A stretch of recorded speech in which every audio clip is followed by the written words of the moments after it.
வணக்கம் ஃப்ரெண்ட்ஸ், உங்கள் எல்லாரையும் நான் பிருந்தாஸ் கிச்சனுக்கு அன்போடு வரவேற்கிறேன். இப்போ நம்ம வாழைக்காய் வடை பண்ணுவோம். அதுக்கு நான் இந்த 2 பீஸில் 1 மட்டும் எடுத்துக்கிறேன். ஏன்னா நம்ம அரிசி மாவு கடலை மாவுலாம் போடுவோம், அப்போ சரியாக இருக்கும். இதே முதல்ல துருவி எடுத்துக்கலாம். அதுக்கு முன்னாடி நீங்கள் ஏன்னா ஃபஸ்ட் டைம் பார்க்குறீங்கன்னாக்க என் சேனலை சப்ஸ்கிரைப் பண்ணி வச்சுங்க, அதோட பெல் ஐக்கானையும் கிளிக் பண்ணி வச்சுங்க. இப்போ கேரட் சேவையில் சீவி வச்சுக்கலாம். கட்டி இல்லாமல் வரும். ஏன்னா அது பெரிய வாழைக்காய் இருக்கிறதுனால நிறைய வரும். அதெல்லாம் நான் 4ல் 1 பீஸ் மட்டும் நான் எடுத்துக்கிறேன். உங்களுக்கு எவ்வளோ தேவையோ அவ்வளோ எடுத்துங்க. நீங்கள் வீட்டில் உள்ள ஆட்களுக்கு தகுந்த மாதிரி. இதுவே நல்லா ஒரு கைப்பிடி இருக்குது. இதில் நம்ம அரிசி மாவு கடலை மாவெல்லாம் போடுறப்போ இன்னும் நிறைய வரும். வெங்காயம் இப்போ இதெல்லாம் துருவினதை போடலாம். போட்டு ஒரு பெரிய வெங்காயத்தை நறுக்கி வச்சுருக்கேன், அதையும் போட்டுக்கலாம். அப்புறம் கொத்தமல்லி, அப்புறம் இஞ்சி,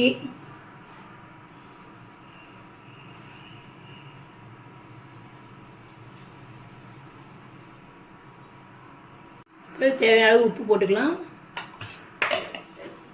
அதுக்கப்புறம் ஆம்சூர் பொடி ஒரு 1/4 டீஸ்பூன் இருந்தால் போடலாம், இல்லைன்னா போடணுங்கிற அவசியம் கிடையாது. 1 ஸ்பூன் அரிசி மாவு, 2 ஸ்பூன் கடலை மாவு,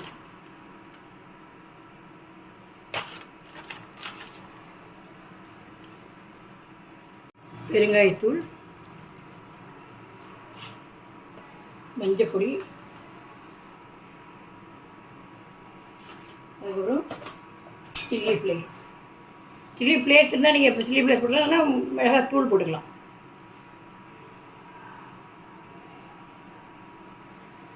பச்சை மிளகாய் போடணுன்னா போட்டுக்கலாம். நான் பச்சை மிளகாய் போடல, ஏன்னா உரப்பு ரொம்ப ஜாஸ்தியாக இருக்குது, போடல.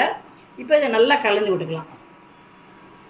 இந்த வாழைக்காயோட சேர்த்து நல்லா அழுத்தி பிசைஞ்சிட்டு, ஏன்னா மல்லித்தலை எல்லாமே தண்ணி சத்து உள்ளது வாழைக்காய்.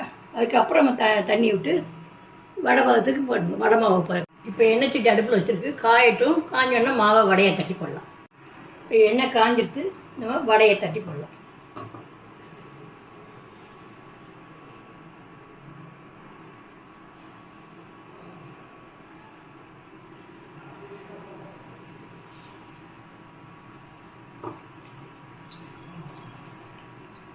உங்களுக்கு எந்த அளவு சைஸில் வேணுமோ, பெருசாகவோ சின்னதாகவோ, நீங்கள் அதுக்கு தகுந்த மாதிரி நம்ம போடலாம்.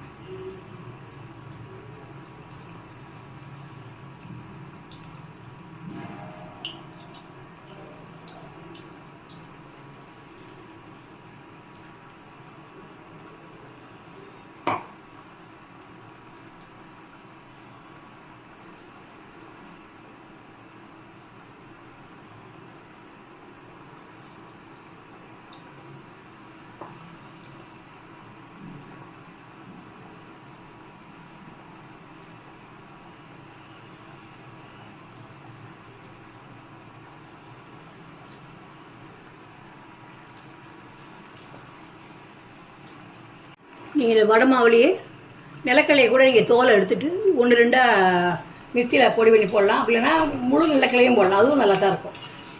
இன்னும் கொஞ்சம் பபுள்ஸ்லாம் அடங்கின உடனே நம்ம எடுத்துட வேண்டியதான். எடுத்தால் வடை ரெடி. இப்போ நம்ம எடுத்துடலாம். அடுப்பை அணைச்சிட்டு எடுத்துடலாம்.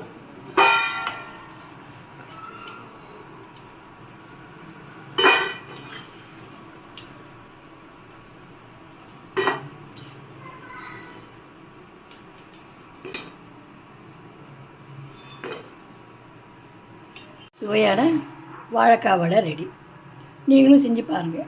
மத்தியானம் நம்ம வாழைக்காய் நம்ம பொரியல் இந்த மாதிரிலாம் பண்ணுவோம், அதுக்கு இந்த மாதிரி பண்ணி நம்ம சாத்து தொட்டுக்க வச்சுக்கலாம். ரொம்ப அருமையாக இருக்கும். நீங்களும் செஞ்சு பாருங்கள். செஞ்சு பார்த்துட்டு உங்கள் ஒப்பீனியனை கமெண்டில் போடுங்க.